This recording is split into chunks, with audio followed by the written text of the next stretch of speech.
Video like जरूर कर लीजिए और ऐसे वीडियो लगातार फ्री में पाने के लिए चैनल को तुरंत सब्सक्राइब कर लीजिए और बेल आइकन को जरूर टैप कर लीजिए ताकि आगे भी सारे वीडियो आपको मिलते रहे। यूट्यूब में फॉलो करते हैं तो प्लीज ये वाला फ्री टेलीग्राम चैनल जरूर ज्वाइन कर लीजिएगा। सारे नोटिफिकेशन सारे अपडेट यहीं पे आते हैं, ध्यान रखिए। तो दोस्तों फटाफट से आज हम लोग फंडामेंटल राइट्स का रिवीजन कर लेते हैं। अब मैंने क्या करा, आपको आर्टिकल का भी रिवीजन चालू करा दिया है ना, क्योंकि एग्जाम में बहुत कम समय है।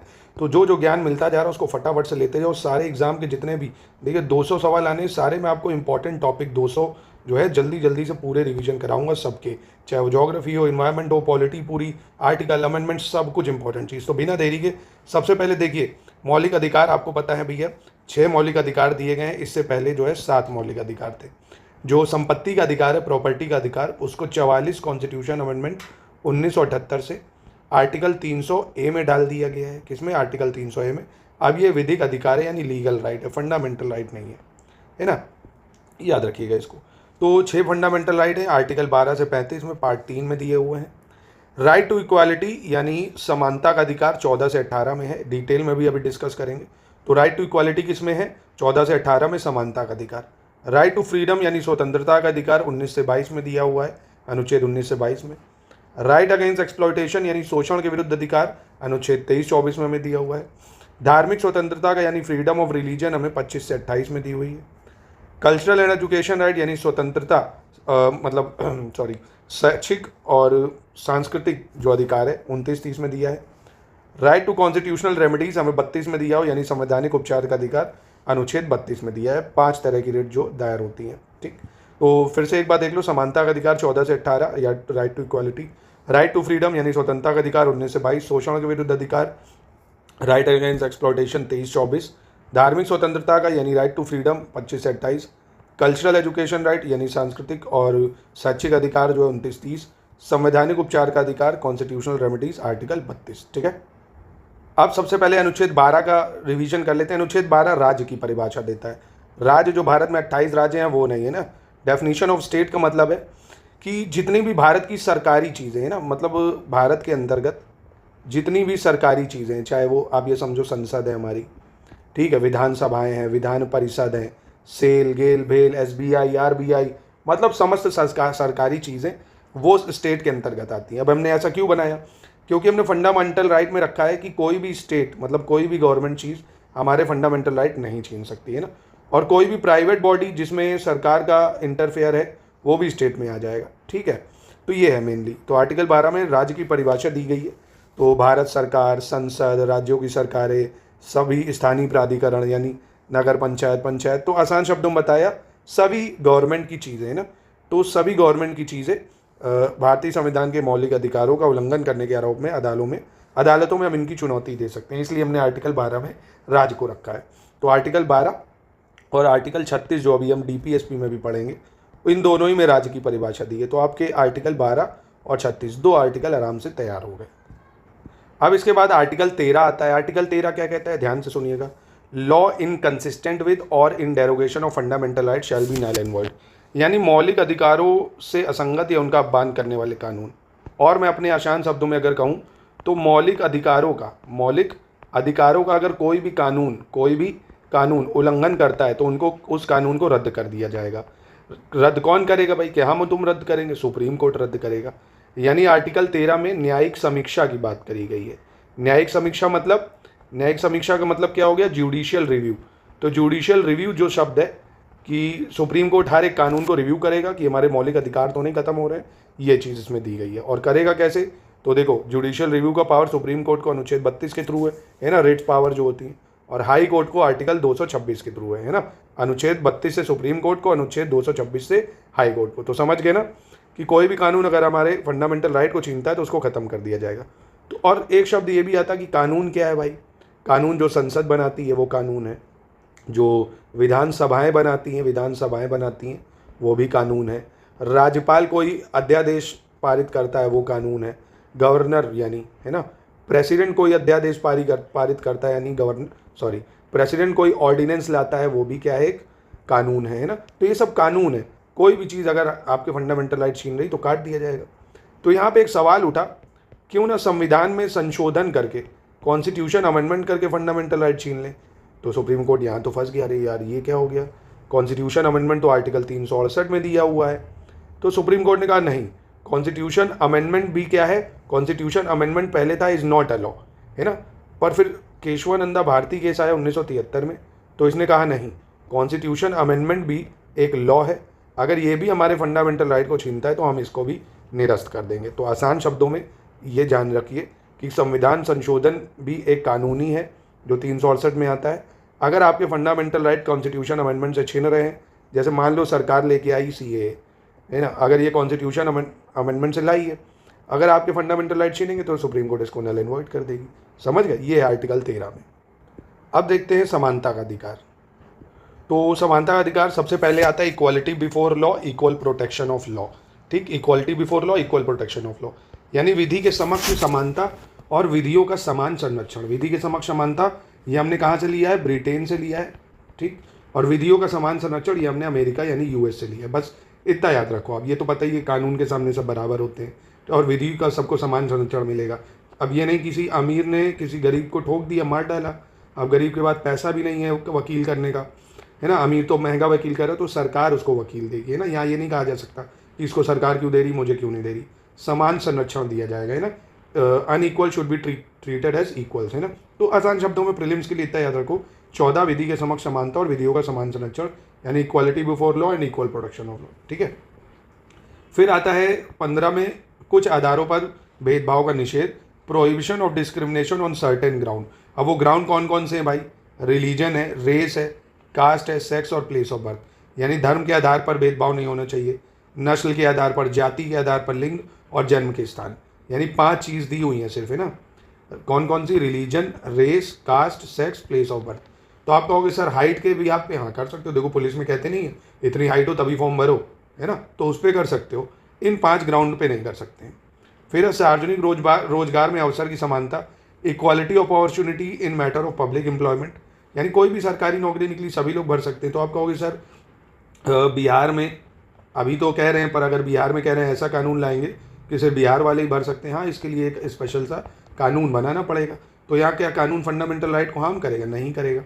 क्यों, क्योंकि ये स्पेशल प्रोविजन डाला गया उस स्टेट के जो लोग हैं उनके बेनिफिट्स के लिए, तो ये कर सकते हो आप, क्योंकि यहाँ वो चीज़ मेंशन ही नहीं है।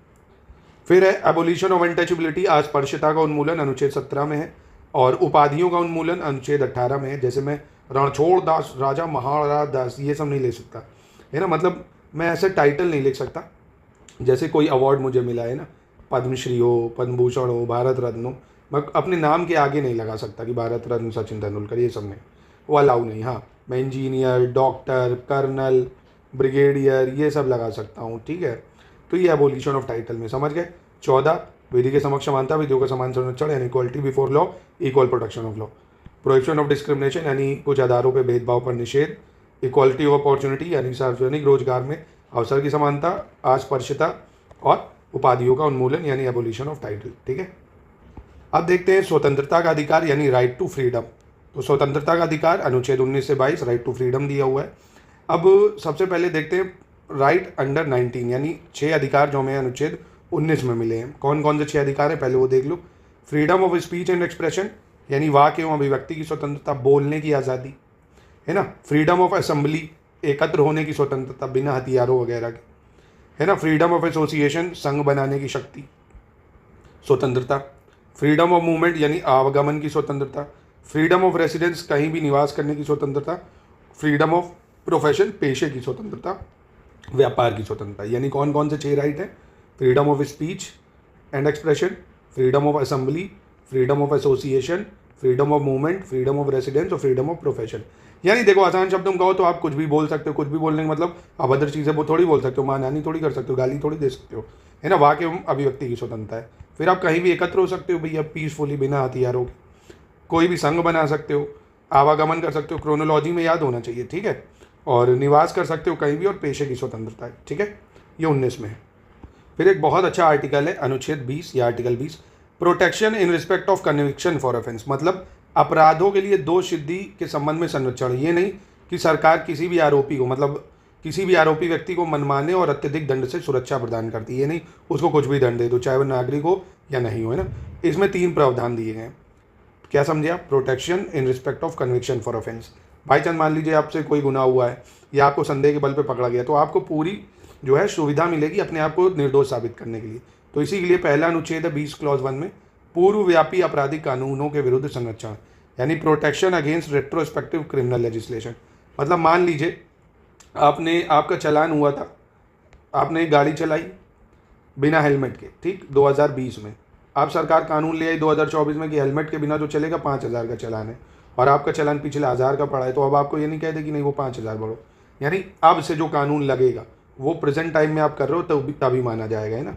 यानी किसी भी व्यक्ति को केवल उस कानून के उल्लंघन के लिए दोषी ठहराया जा सकता है जो उस कृत्य के समय लागू हो, है ना। An individual can be convicted only for violation of law enforce at that time. उस टाइम जो कानून होगा अगर आप वो वायलेट करते हो तभी सजा मिलेगी, ठीक है। फिर दोहरे खतरे से संरक्षण, यानी डबल जियोपार्डी। एक क्राइम के लिए आपको 2 बार सजा नहीं हो सकती। मान लीजिए आपने मर्डर करा, 14 साल की सजा भुगत ली, फिर कोर्ट ने कहा कि चलो आओ फिर से आओ, इसको फांसी दे दो, ऐसा नहीं है ना। यानी किसी व्यक्ति पर उस अपराध के लिए दोबारा मुकदमा नहीं चलेगा, एक बार वो हो गया अगर, है ना, उसे दंडित दोबारा नहीं किया जा सकता। तीसरा है प्रोटेक्शन अगेंस्ट सेल्फ इनक्रिमिनेशन, यानी आत्मदोष सिद्धि के विरुद्ध संरक्षण।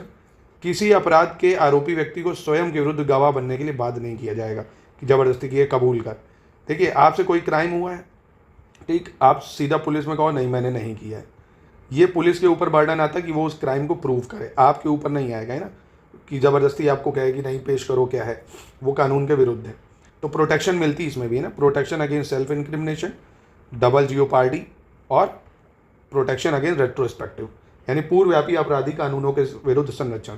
तो आर्टिकल 20 में है protection in respect of conviction for offence. इसके बाद है 21 है राइट टू एजुकेशन, जिसको हमने 86 कॉन्स्टिट्यूशन अमेंडमेंट 2002 से जोड़ा है ना, संविधान संशोधन करा 86 कॉन्स्टिट्यूशन अमेंडमेंट। इसमें हमने ये कहा कि 6 से 14 साल के बच्चों को निःशुल्क और अनिवार्य शिक्षा प्रदान की जाए, राइट टू एजुकेशन, ठीक है, बस इतना याद रख लो। फिर अनुच्छेद 22 में protection against arrest and detention मिलता है। क्या मिलता है? Protection against arrest and detention, यानी गिरफ्तारी और नज़रबंदी के विरुद्ध संरक्षण, गिरफ्तारी और नज़रबंदी के विरुद्ध संरक्षण। अब ये नहीं आपकी गिरफ्तारी हुई तो पुलिस आपको पेश ना करे, 24 घंटे के अंदर उसको मजिस्ट्रेट के पास पेश करना पड़ेगा, आपको ग्राउंड बताना पड़ेगा क्यों अरेस्ट करा, आप अपने वकील से कांटेक्ट तुरंत कर सकते हो, है ना। तो ये सब चीज़ें प्रोटेक्शन मिलेगी आपको, ठीक। अनुच्छेद 21 क्या कहता है? Right to life and liberty, यानी जीवन का अधिकार, right to life and liberty, जो कि यहाँ आप देख सकते हो, जीवन और व्यक्तिगत स्वतंत्रता का संरक्षण, protection of life and personal liberty, article 21।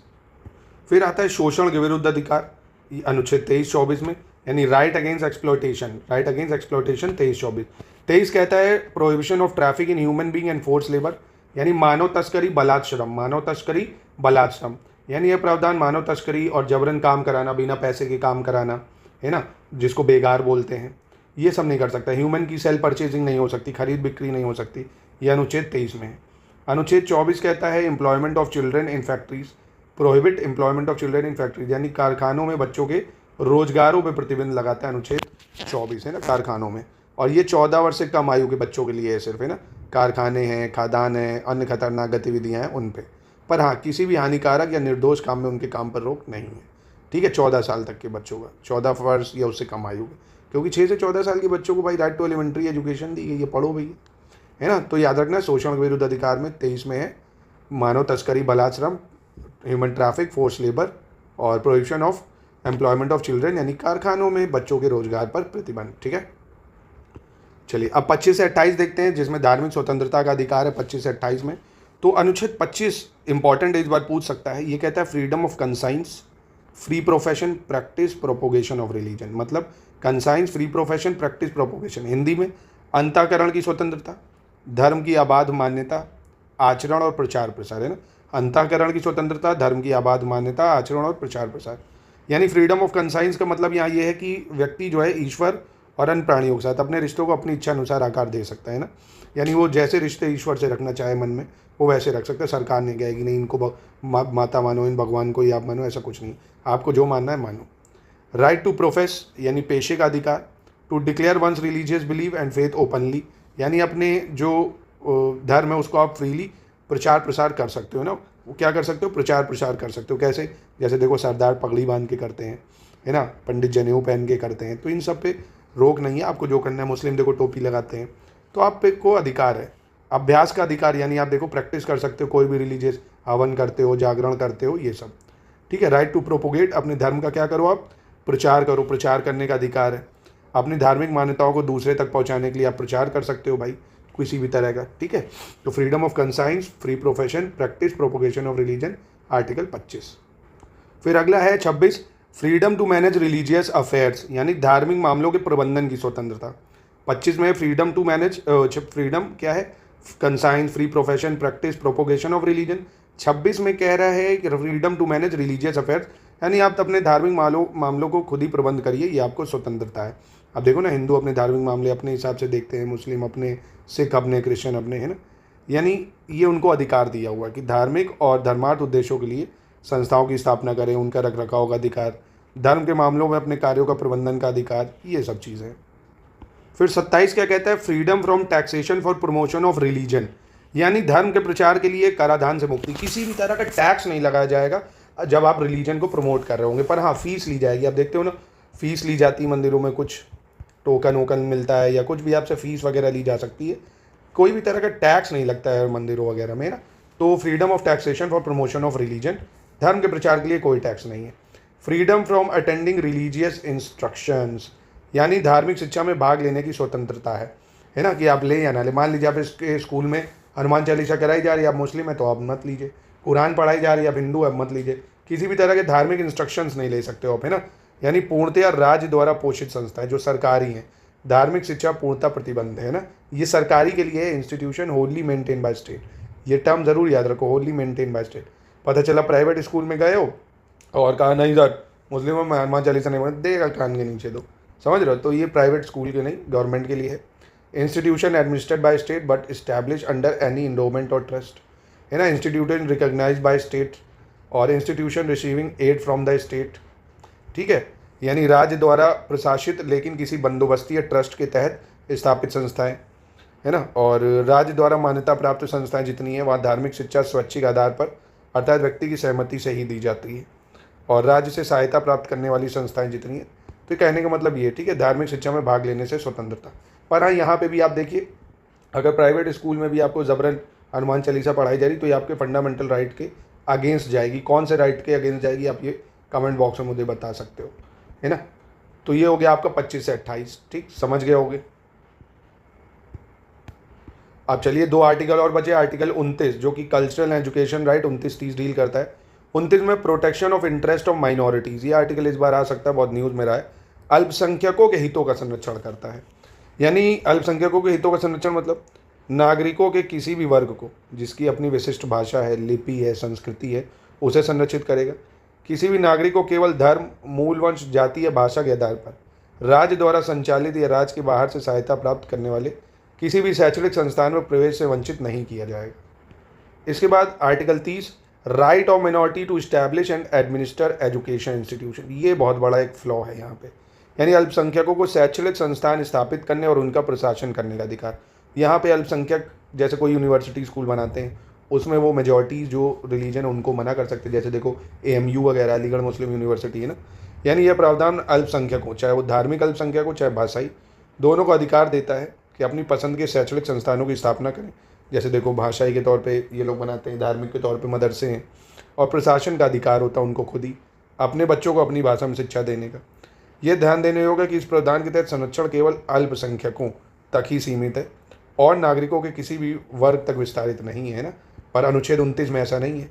अनुच्छेद 29 में क्या है, protection of interest of minority, यानी किसी भी नागरिक को धर्म, मूल वंश, जाति इसके आधार पर संचालित या राज्य के बाहर जो भी शैक्षणिक संस्थान है उसमें प्रवेश वंचित नहीं किया जाएगा। यहाँ हिंदुओं को प्रवेश मिल सकता है अगर मुस्लिम कोई चला रहा है, 30 में नहीं मिलेगा। चलो फिर ज़्यादा आप डिटेल में मत जाओ, ये बाद में पढ़ लेना, बहुत अच्छे आर्टिकल है। देखो पढ़ रहे हो तो कम से कम नॉलेज होनी चाहिए आपको, है ना। पर अभी आप इतना याद रखो, protection of interest of minority, अल्पसंख्यक के हितों का संरक्षण 29 में करा गया है। अल्पसंख्यकों को शैक्षणिक संस्थान स्थापित करने का अधिकार 30 में दिया गया है ना, यानी माइनॉरिटीज़ को इस्टेब्लिश एजुकेशन इंस्टीट्यूशन ये 30 में दिया गया है। तो ये फंडामेंटल राइट आपको करने हैं। आर्टिकल 32 जो है कॉन्स्टिट्यूशनल रेमेडीज़, उसमें 5 रिट्स दिए हैं, वो मैं टाइप ऑफ रिट्स आपको अलग से वीडियो दूंगा। आज के लिए इतना ही, फटाफट से देखो, मैं यहाँ नंबर लिख रहा हूँ 12, 13, 14। एक बार इनको ना ये लिख लीजिएगा जो मैंने लिखे सारे आर्टिकल, जैसे 12 अभी बताया ना स्टेट शॉर्ट में, 13 कोई भी कानून जो है फंडामेंटल राइट को छीनेगा उसको हटा दिया जाएगा, 14 equality before law, equal protection of law, यानी विधि की जो है विधि की समानता और विधि के समान संरक्षण मिलेगा। 15 किसी भी ग्राउंड पे आपसे डिस्क्रिमिनेशन नहीं किया जाएगा, भेदभाव नहीं किया जाएगा, है ना। 16 अपॉर्चुनिटी सबको मिलेगी, इक्वालिटी ऑफ अपॉर्चुनिटी सरकारी नौकरियों में। 17 अनटचेबिलिटी, 18 टाइटल नहीं लगा सकते हो। 19 में 6 फंडामेंटल राइट दिए, स्पीच, प्रोफेशन, रेसिडेंस वगैरह। 20 में क्या दिया हुआ है, protection with respect to conviction for offence, है ना, कि किसी भी दोष सिद्धि के लिए संरक्षण मिलेगा। 21 right to life and liberty, 21 से 6 से 14 साल के बच्चों को एजुकेशन, है ना।